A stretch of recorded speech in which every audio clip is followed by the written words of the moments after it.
ជំរាបសួរសួស្តីទាំងអស់គ្នាហើយជួបជាមួយនឹងខ្ញុំ Lyda សាជាថ្មីម្ដងទៀតហើយក៏សូមស្វាគមន៍មកកាន់ភាសាអង់គ្លេសសម្រាប់ថ្ងៃនេះបងប្អូនសូមសប្បាយចិត្តទេចានៅក្នុងវីដេអូនេះនឹងខ្ញុំបានលើកយកអំពីភាពខុសគ្នារវាង past simple ហើយនិង present perfect មកបង្ហាញជូនបងប្អូនទាំងអស់គ្នាចាប្រហែលជាបងប្អូនមួយចំនួនក៏យល់ដឹងអំពី past simple ច្រើនហើយនិង present perfect ប៉ុន្តែភាគច្រើនឬក៏មួយចំនួនតើដែលយើងគិតថាវាច្បោកច្បល់វាអាចនឹងមានការស្តៀងគ្នាឬក៏ធ្វើឲ្យយើងភ័ន្តច្រឡំប្រអត្ថន័យអាចនឹងខុសគ្នាបន្តិចទេចាអូខេឥឡូវយើងទៅមើលភាពខុសគ្នាជាមួយនឹង past simple ហើយនិង present perfect ទីមួយគឺបងប្អូនអាចសម្គាល់ទៅលើauxiliary verb ចាដែលបកប្រែថាកិរិយាសព្ទជំនួយអញ្ចឹងនៅក្នុង past simple tense មានថានៅក្នុងទម្រង់បច្ចុប្បន្នងាយបច្ចុប្បន្ននៅក្នុងទម្រង់កាលធម្មតាចាក៏និយាយពីកាលធម្មតាគឺយើងប្រើ do មានថានៅក្នុងទម្រង់ past simple គឺយើងប្រើកិរិយាសព្ទជំនួយ do ប៉ុន្តែនៅក្នុងទម្រង់ perfect ចាកាលរបស់ perfect គឺយើងប្រើ have គេយកអំពី tense កន្លែងនេះមានថារាល់កាលទាំងអស់ឧទាហរណ៍ថាមិនថា present ទេក៏មិនថា past ឬមិនថា future ទេអាចនឹងមានថា do មកជាមួយកិរិយាសព្ទ do មកជាមួយហើយនៅក្នុងទម្រង់ perfect ចានៅក្នុងទម្រង់ perfect គ្រប់ទម្រង់ present ទម្រង់ past ហើយនិងទម្រង់ future គឺមាន have មកជាមួយនឹងគឺជារបៀបមួយយ៉ាងដែលបងប្អូនអាចចំណាំថាវាស្ថិតនៅក្នុងអីគេ simple ឬក៏ perfect ចាទី2យកអំពីពេលវេលាវិញចាអញ្ចឹងបងប្អូនឃើញ past simple អញ្ចឹងហេតុការឬព្រឹត្តិការណ៍ត្រូវបានបញ្ចប់ finished ចាបានបញ្ចប់ហើយឧទាហរណ៍ថា last week កាលពីសប្តាហ៍មុនចាគឺបានចប់ហើយអ្វីត្រូវបានចប់ហើយអញ្ចឹងយើងមានពាក្យ finished ពេលវេលារបស់យើងត្រូវបានបញ្ចប់ហើយមាន expression of time មួយចំនួនដើម្បីបញ្ជាក់ថាវាបានបញ្ចប់នៅពេលណាដូចជាពាក្យថា last week កាលពីសប្តាហ៍មុនចំណែកឯ present perfect ចាគឺអត់ទាន់ចប់ទេ unfinished time ចាអត់ទាន់ចប់អញ្ចឹងភាពខុសគ្នារវាង past simple និង present perfect បងប្អូនអាចចំណាំត្រង់កន្លែងនឹងមួយទៀតចា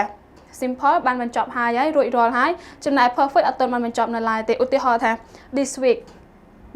សប្តាហ៍នេះអញ្ចឹងមួយសប្តាហ៍មាន7ថ្ងៃត្រូវបងប្អូនទាំងអស់គ្នាអញ្ចឹងបើសិនយើងនៅក្នុងអំឡុងពេលសប្តាហ៍ក្នុងសប្តាហ៍ហ្នឹងយើងប្រើអីគេចា present perfect មានថាវាបានកន្លងមកដល់ហើយប៉ុន្តែវាអត់ទាន់បញ្ចប់នៅឡើយទេវាស្ថិតនៅក្នុងសប្តាហ៍ហ្នឹងឯងចាយើងមានច្រើនទៀតដែលបងប្អូនអាចសម្គាល់ទៅលើត្រង់ចំណុចហ្នឹងអូខេអ្វីដែលសំខាន់បងប្អូនទាំងអស់គ្នាអាចយល់បានថានៅក្នុងទម្រង់ past simple ហេតុការព្រឹត្តិការណ៍ត្រូវបានបញ្ចប់រួចហើយចំណែក perfect គឺអត់ទាន់បានបញ្ចប់នៅឡើយទេឧទាហរណ៍ថា my life នៅក្នុងជីវិតរបស់យើងអត់ទាន់ចប់ទេនោះតែយើងស្លាប់ទៅបានចប់ត្រូវទេបងប្អូនទាំងអស់គ្នាហើយនឹង this year ឆ្នាំនេះ this month this week ចាឬក៏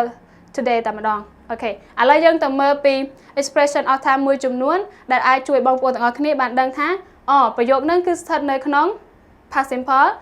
ហើយនឹងប្រយោគមួយទៀតដែលបងប្អូនអាចចំណាំដឹងថាវាស្ថិតនៅក្នុង past perfect ចាឥឡូវទៅមើលជាមួយខ្ញុំទាំងអស់គ្នាចាអញ្ចឹងចូលមកដល់ចំណុចនេះគឺយើងនឹងអាចសម្គាល់ expression of time មួយចំនួនដែលយើងអាចដឹងថាវាស្ថិតនៅក្នុង past simple ឬក៏ present perfect ចាអញ្ចឹងនៅប្រយោគមួយបើសិនជាគេនិយាយលម្អិតនិយាយបញ្ជាក់ច្បាស់អញ្ចឹង past simple គឺគេនិយាយទៅលើហេតុការណ៍ណាដែលបានបញ្ចប់នៅវាថាជាក់លាស់មែនទែនគឺគេប្រាប់អំពីឧទាហរណ៍ថា yesterday កាលពីម្សិលមិញឬក៏គេនិយាយថាកាលពីយប់មិញកាលពីសប្តាហ៍មុនកាលពីខែមុនហើយអាចនឹងយកអំពីឆ្នាំចាក្នុងឆ្នាំណាអញ្ចឹងហេតុការណ៍នេះវាបានបញ្ចប់ហើយមានexpression of time ទាំងអស់នេះអាចនឹងមកបញ្ជាក់បងប្អូនទាំងអស់គ្នាហើយបងប្អូនក៏អាចដឹងដែរថាបើសិនជានៅក្នុងទម្រង់ present simple បើបងប្អូនអាចឃើញថាពាក្យ today ចា today យើងគិតថាថ្ងៃនេះវាអត់ទាន់ចប់នោះទេចាអញ្ចឹងហេតុការណ៍ហ្នឹងឬក៏អ្វីដែលយើងបា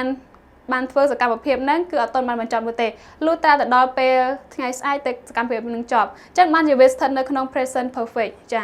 ហើយដូចជា this week ចឹងវាខុសប្លែកទៅនឹង last week ចាដោយសារ last week គឺបានបញ្ចប់ហើយប៉ុន្តែ this week យើងដឹងហើយថាវារយៈពេលយើងយូរដែរមួយសប្តាហ៍អញ្ចឹងឧទាហរណ៍ថាព្រឹត្តិការណ៍ហ្នឹងឬក៏អ្វីមួយបានកើតឡើងប៉ុន្តែអត់ទាន់បានបញ្ចប់នៅថ្ងៃចុងសប្តាហ៍ថ្ងៃអាទិត្យទេអញ្ចឹងមានថាហេតុការណ៍ហ្នឹងវានៅម្លងហ្នឹងឯងចាមួយសប្តាហ៍ this week ហើយនឹងអាចនៅក្នុងមួយខែនេះ ចាខែនេះកាន់តែវែងទៀតហើយក៏អាចនៅក្នុង this year ឬក៏នៅក្នុងជីវិតរបស់យើងពេញតែម្ដងអញ្ចឹងនេះគឺជាភាពខុសគ្នារវាង past simple ហើយនិង present perfect អញ្ចឹងនេះគឺជា expression of time គឺជាពេលវេលាបញ្ជាក់ដែលយើងអាចដឹងថាវាស្ថិតនៅក្នុង past simple ឬក៏ past perfect តែប៉ុណ្ណោះទេជាចុងក្រោយយើងនឹងទៅមើលឧទាហរណ៍មួយចំនួនចង់ដឹងថាបងប្អូនអរគ្នាអាចយកបានប៉ុណ្ណាហើយអាចដឹងថា past simple ឬក៏ past perfect ដែរឬទេចាអញ្ចឹងឥឡូវនេះសូមបងប្អូនអរគ្នាបានមើលជាមួយគ្នាចាំបងប្អូនគិតថាប្រយោគBob drank too much alcohol at the party at last night គឺជា present simple គឺជា present perfect ឬក៏ past simple ចាអញ្ចឹងបងប្អូនអាចដឹងបានដោយសារយើងមាន expression of time អូខេត្រង់ចំណុចនេះគឺមានន័យថា Bob បានផឹកច្រើនផឹកអីគេ alcohol ផឹកជាស្រវឹងច្រើនមែនទែនកាលពីយប់មិញនៅឯវិធីជប់លៀងមួយអូខេអញ្ចឹងសកម្មភាពដែលគាត់បានផឹកឲ្យគាត់ស្រវឹងហ្នឹងកាលពីណាកាលពីយប់មិញទេអញ្ចឹងសកម្មភាពហ្នឹងក៏បានបញ្ចប់ហើយដែរអញ្ចឹងរាល់សកម្មភាពរាល់ហេតុការណ៍ឬព្រឹត្តិការណ៍ដែលយើងបានធ្វើបានចប់សពគ្រប់ហើយគឺស្ថិតនៅក្នុង past simple ហើយដោយមាន expression of time មកបញ្ជាក់ជូនចាអញ្ចឹងម្ដងទៀតសម្រាប់ past simple គឺខុសគ្នាទៅនឹង present perfect ត្រង់ថា present perfect អត់សូវបញ្ជាក់ទៅនឹងពេលណាបានបញ្ចប់ពេលណាបានរួចរាល់ហើយពេលណាគេអត់សូវនិយាយទេហើយអត់សូវមាន expression of time មកបញ្ជាក់នៅសម្រាប់ present perfect នោះទេប៉ុន្តែខុសពី past simple គឺតែងតែមាន expression of time មកបញ្ជាក់ចំណុចអូខេឥឡូវយើងទៅមើលប្រយោគទី2 She has got a lovely puppy from her grandma ចានាងបានទទួលកូនឆ្កែដ៏គួរស្រឡាញ់មួយពីជីដូនរបស់គាត់ជីដូនរបស់នាងសុំទៅអូខេចាអត់មានបញ្ជាក់អំពីម៉ោងអត់ពេលវេលាអត់មានបញ្ជាក់អំពីហេតុការណ៍ដែលបានទទួលទេចាអានឹងមួយហើយមួយទៀតគឺបងប្អូនឃើញ have និង has ចានឹងគឺស្ថិតនៅក្នុងទម្រង់ past perfect